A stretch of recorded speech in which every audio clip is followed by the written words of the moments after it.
दोस्तों आज के वीडियो में हम मेजरिंग इंस्ट्रूमेंट देखने वाले हैं मतलब कि अपना जो वर्नियर कैलिपर होता है और ये स्क्रू गेज कैसे काम करते हैं दोनों उसको भी बताएंगे। और दोस्तों अच्छे मैं तुम्हारी कॉपी में डायग्राम भी बनवाऊंगा, तुम्हें समझ में आएगा, फील कर पाओगे इसको, सरका सरका के मैं दिखाए किस तरीके से रीडिंग ली जाती है। बहुत सारे दोस्तों न्यूमेरिकल तरह तरह के पूछे जाते हैं, फॉर्मूले से कैसे करना है, फॉर्मूला नहीं याद है तो किस तरीके से अप्रोच करोगे, सारी की सारी चीज़ें करी। बहुत सारे रियल वर्ल्ड में कैसे एक्सपेरिमेंट किए जा सकते हैं, कभी कभी उल्टा कर देते जो ये एडवांस वाले हैं वो भी एक एग्जांपल में लेके आया। जब नेगेटिव लीस्ट काउंट होता है तो किस तरीके से करना, और फिर जीरो एरर, कभी पॉजिटिव है कभी नेगेटिव है, इन सभी में जीरो एरर होता है तो किस तरीके से क्वेश्चन को करना है। फिर आते हैं अपन स्क्रू गेज पे, इसमें किस तरीके से रीडिंग ली जाती है, लीस्ट काउंट कैसे निकालते हैं, इसके भी दोस्तों आज अपन ने बहुत सारे एग्जाम्पल करे। अगेन इसमें भी जीरो एरर हो सकता है, पॉजिटिव होगा, नेगेटिव होगा, और ये रियल लाइफ में किस तरीके से आप रीडिंग्स ले सकते हो क्योंकि ऐसे क्वेश्चन एग्जाम में पूछे जा सकते हैं। तो आ जाओ दोस्तों इस वीडियो में मेजरिंग इंस्ट्रूमेंट्स को अच्छे से समझ लेते हैं। यही है स्पीड, यही है फोर्स, यही है असली physics course.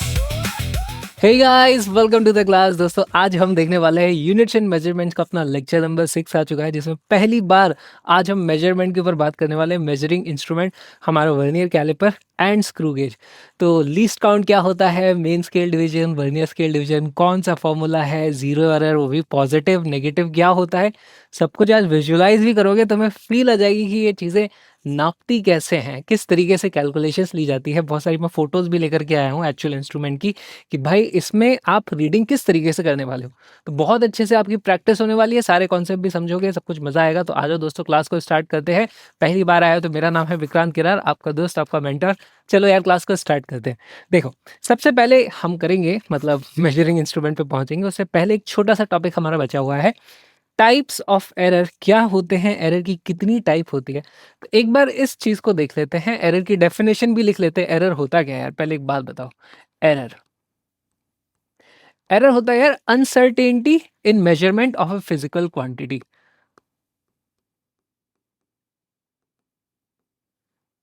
In measurement measurement of a physical quantity. जैसे हम जब भी नाप रहे थे, तो अगर मैं मतलब अपने पास जो रेगुलर रूलर होता है इस तरीके का, इससे नापता हूँ तो यार इसमें जो सबसे छोटा मुझे दिखाई दे रहा है, यहाँ पे आप देखोगे ना तो यहाँ पे मिलीमीटर्स हैं। ठीक है, मिलीमीटर्स है, उससे ज़्यादा छोटा मैं नाप नहीं सकता, लेकिन एक्चुअली में उसकी लेंथ थोड़ा और ऊपर नीचे हो सकती है। We don't know. For example इस पेन की अगर मैं बात कर लूँ तो मान लो इसकी लेंथ है 12.018934652 1 सेंटीमीटर। हो सकता है ना भाई इसके एकदम एग्जैक्ट एटॉमिक लेवल तक चले जाऊँ, तो एटम की साइज तक का तो वहाँ पे आएगी बात। ठीक है, इनफाइनाइट डिजिट होंगी इसकी, मेरे को क्या पता कितनी है, पता नहीं है। लेकिन जब मैं उससे नापने जाऊंगा मुझे बस इतना सा ही दिखता है, आगे की मुझे दिखेंगे ही नहीं। मैं क्या बोल दूंगा, 12.0 सेंटीमीटर मुझे दिखाई देगा। Correct. Now I don't know कि इसके आगे जो था, हो सकता है अगर यहाँ पर 9 होता, अगर होता तो क्या वो राउंड ऑफ करके मैं इसको 12.1 लिखता। तो इस तरीके से मैं बोलता भाई मेरे को यहाँ तक के तो ये तो पक्के, इसमें आई एम नॉट श्योर, यहाँ पे थोड़ी सी अनसर्टेनिटी है, तो मैं उसको किस तरीके से लिखता था, 12.0 प्लस माइनस 0.1 सेंटीमीटर, इस तरीके से लिख दिया था, और इसको बोलते थे हम एरर है। करेक्ट, ये तो लिखने का तरीका हो गया। These are errors. अरे अरे अरे अरे, ये क्या हो रहा है, ये क्या हो रहा है, लिखो इसको पहले, लिखो लिखो लिखो। ठीक है। अच्छा, अब आता है फिर अपने पास एक टर्म आपने सुनी होगी दोस्तों, टॉलरेंस। क्या होती है टॉलरेंस, भी एरर ही होती है। टॉलरेंस,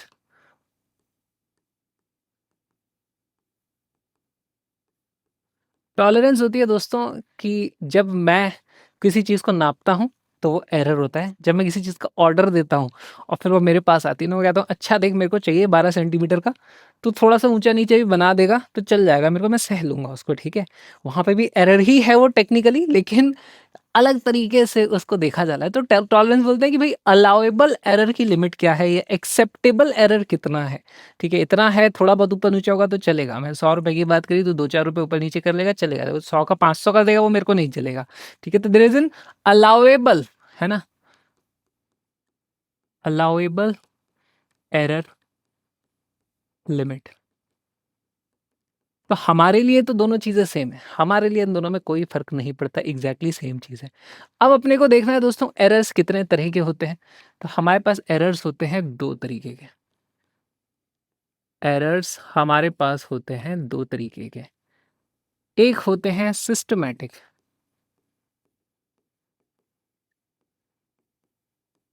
और दूसरे होते हैं दोस्तों रैंडम।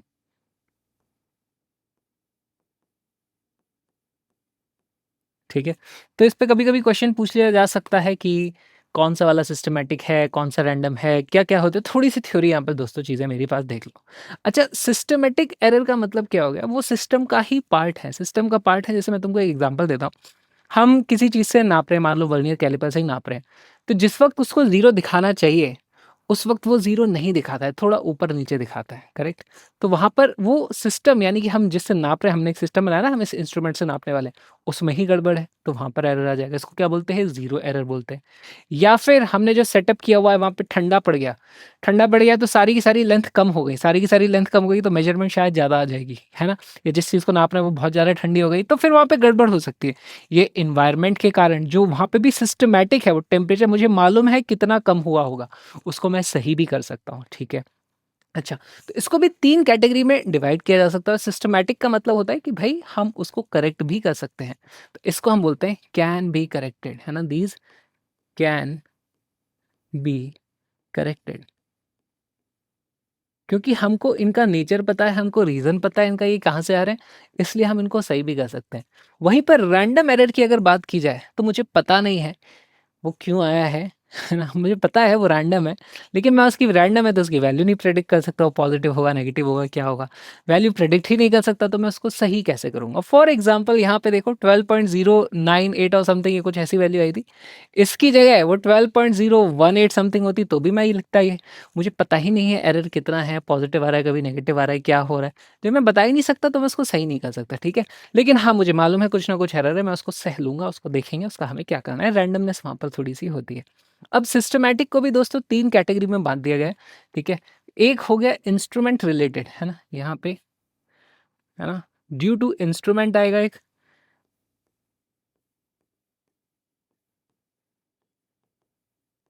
इंस्ट्रूमेंट रिलेटेड हो जाएगा हमारे, तो इंस्ट्रूमेंटल एरर बोल देंगे इसको अपन, इंस्ट्रूमेंटल एरर्स। फॉर एग्जांपल हमारा इंस्ट्रूमेंट ही खराब है, 4 गुना वैल्यू दे देता है वो हमेशा, जो भी वैल्यू आनी चाहिए उसकी जगह, है ना? उसमें ज़ीरो एरर हो सकता है, वो भी एक तरीके से इंस्ट्रूमेंटल एरर ही होता है, लेकिन उसको थोड़ा अपन एक्स्ट्रा नाम दे देते हैं क्योंकि काफ़ी कॉमन एरर है वो, तो उसको भी अपन यहाँ पे बात करेंगे। फिर आता है अपने पास एक इम्परफेक्ट टेक्नीक हो गई मान लो, है ना?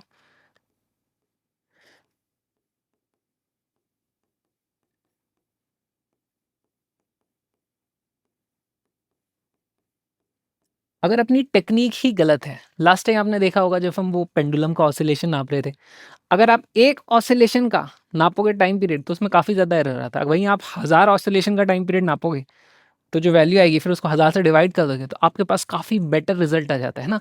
सेम घड़ी होती है हमारे पास, हम अलग टेक्नीक से नापते हैं तो हमारे पास एरर कम हो जाता है, उसको एरर को फिक्स किया जा सकता है, करेक्ट। सेम चीज़ आप देख लो, कभी टेम्परेचर लेना होता है, टेम्परेचर लेते हैं मुंह में लेकर के रखते हैं अपन थर्मोमीटर को, कोई यहाँ पे साइड में दबा देता है, कोई यहाँ पर मान लो गर्दन के यहाँ पे ऐसे दबा ले, कुछ कर ले, तो अलग अलग तरीके से नापा जा सकता है ना। वैसे करेक्ट तो एक ही वैल्यू आएगी क्योंकि सबसे अलग अलग आ रही है, तो कौन सी वाली करेक्ट है वो सब चीज़ें अपन यहाँ पर देखते हैं। और उसके बाद होता है अपने पास तीसरा पर्सनल एरर या बायस, अगर हमारा हो जाता है ना, पर्सनल बायस, और इसी को बोलते हैं ग्रॉस एरर। इसका मतलब क्या हो गया, कुछ लोग होते हैं जैसे, अगर इसमें मेरे को नापना ही है, ठीक है, तो इसमें बोलते हैं कि यार दोस्तों यहाँ पे एकदम ना सामने से एकदम इसके ऊपर से देखोगे तो आपको सही रीडिंग दिखेगी, अगर टेढ़े से देखोगे तो रिफ्रैक्शन वगैरह हो जाता है, लाइन वगैरह शिफ्ट हो जाती है, फिर आपको सही रीडिंग दिखाई नहीं देगी। अब कोई स्टूडेंट ही है, उसकी आदत ही है, मैं सामने से नहीं देखूंगा, मैं तो ऐसे टेढ़े से देखूंगा, तो पक्का है मैं उसकी वैल्यू हमेशा गलत आएगी। तो इसको भी सही किया जा सकता है, उसको बोलेंगे यार तू टेढ़ा क्यों देख रहा है, तू सीधा देख ले, तो सही किया जा सकता है। इसको भी सही किया जा सकता है, इसको भी सही किया जा सकता है, तीनों को सही किया जा सकता है, तीनों एक सिस्टमैटिक एरर है, तीनों को मैं प्रेडिक्ट भी कर सकता हूँ कि हर बार ये पॉजिटिव चेंज कर रहा है कि नेगेटिव चेंज कर रहा है, कुछ भी। क्या इससे बेस कुछ कैलकुलेशन आती है, नहीं आती, कोई कैलकुलेशन नहीं आती, क्वेश्चन डायरेक्टली थ्योरी वाले पूछ लिए जाते हैं, तो इसको हम कर सकते हैं, ठीक है। और फिर होते हैं हमारे पास रैंडम एरर। रैंडम एरर के बारे में मुझे कोई इन्फॉर्मेशन नहीं है, तो इसलिए कैन नॉट बी करेक्टेड, है ना, तो इसको मैं क्या बोलूँगा, कैन नॉट बी करेक्टेड, ठीक है। पर रैंडम एरर की एक खासियत होती है दोस्तों, कभी पॉजिटिव होगा, कभी नेगेटिव होगा। तो इसका फ़ायदा क्या है? कभी पॉजिटिव, कभी नेगेटिव, तो बहुत सारी रीडिंग ले लो आप। तो कुछ पॉजिटिव हो ज़्यादा होंगी, कुछ नेगेटिव ज़्यादा होंगी, दोनों का फिर जब एवरेज निकालोगे ना तो उनको कैंसल आउट वो करने लग जाते हैं। एग्ज़ैक्टली कैंसल आउट करके ज़ीरो नहीं हो जाएँगे, लेकिन काफ़ी हद तक उनको मिनिमाइज़ किया जा सकता है। Cannot be corrected, but because of they are positive and negative, है ना? बिकॉज़ दे आर पॉजिटिव और नेगेटिव, है ना? तो इसका मतलब मैं ज़्यादा ऑब्जर्वेशन करके एवरेज लूँगा, तो मैं इसको मिनिमाइज़ कर सकता हूँ, ठीक है? तो यहाँ पे हम क्या लिखेंगे? कैन बी मिनिमाइज़्ड, है ना? कैन बी मिनिमाइज़्ड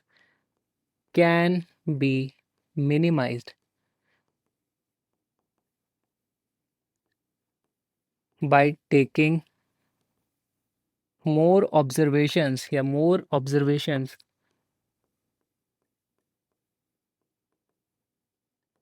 एंड एवरेजिंग,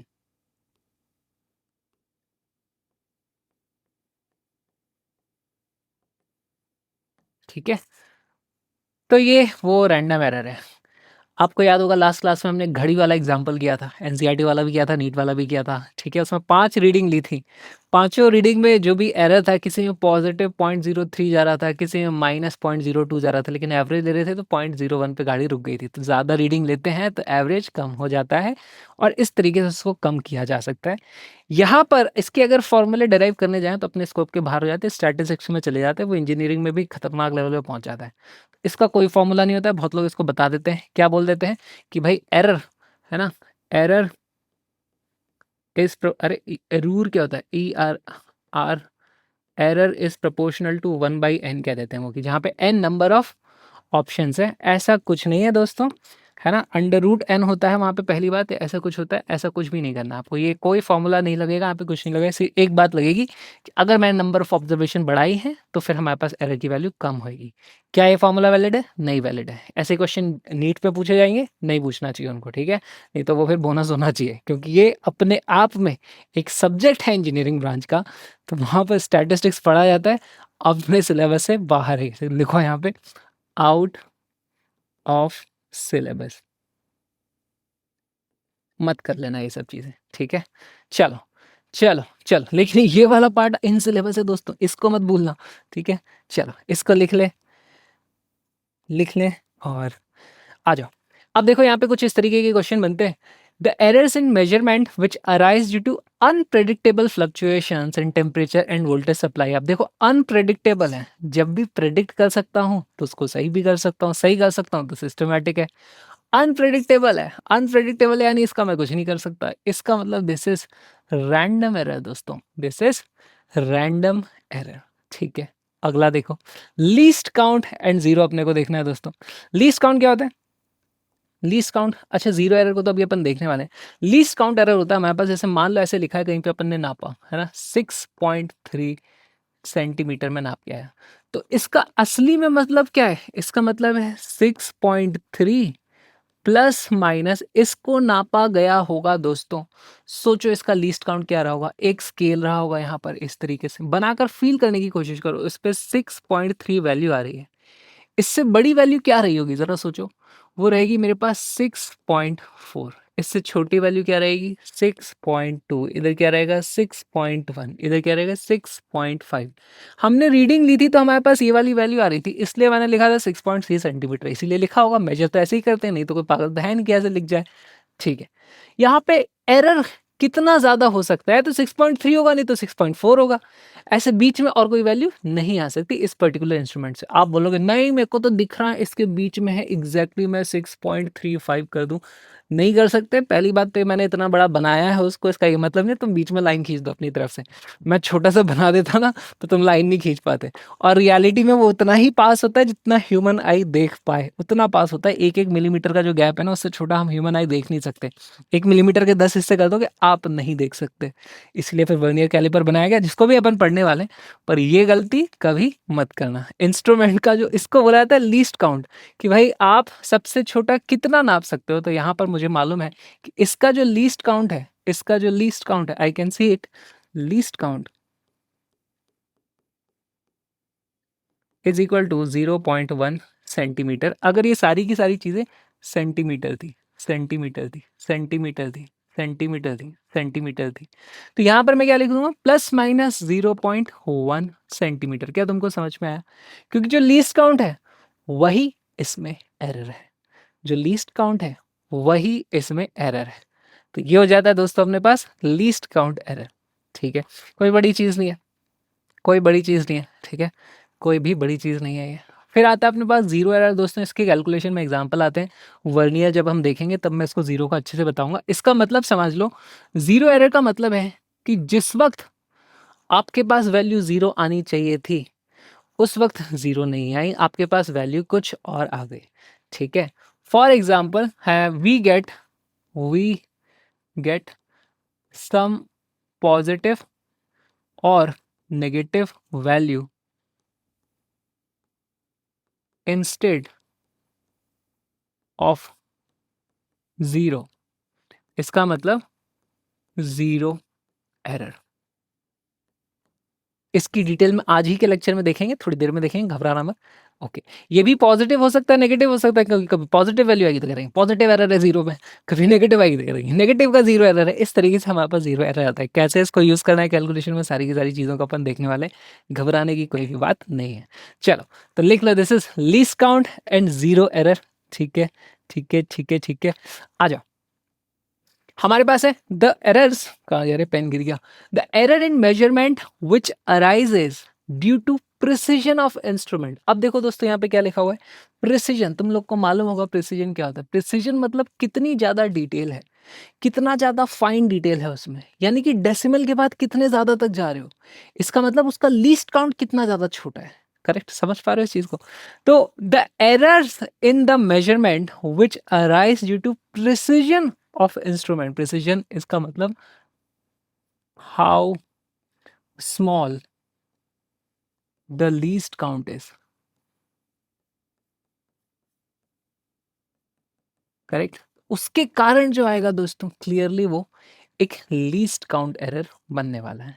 ठीक है, इंस्ट्रूमेंटल एरर नहीं हो सकता। वो इंस्ट्रूमेंटल एरर कुछ और होते हैं, इंस्ट्रूमेंट टूटा ही हुआ है या जीरो एरर आता तो उसको हम इंस्ट्रूमेंटल एरर बोल देते। इसको वैसे टेक्निकली देखो ये इंस्ट्रूमेंट का ही है, इंस्ट्रूमेंट के कारण ही लीस्ट काउंट है, तो है ये इंस्ट्रूमेंटल एरर ही।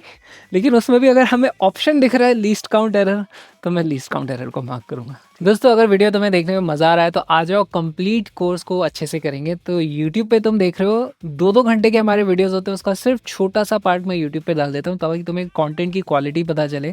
फुल लेक्चर सिर्फ और सिर्फ अपनी ऐप पे अवेलेबल है जिसका लिंक डिस्क्रिप्शन में है। उसमें हमने पूरे 11 और 12 के सारे topics with all the important PYQs, जहाँ पे जेईई मेन एडवांस वगैरह के भी हम PYQ ले आते हैं, सारे के सारे concept builder with all the handmade diagram मेरे साथ के साथ तुम नोट्स बनाते चलोगे। इस तरीके से पढ़ते मज़ा आएगा, फिजिक्स विजुलाइज कर पाओगे और दिखाई देती है तो चीज़ समझ में आती है तो तुम्हारे मार्क्स आते हैं।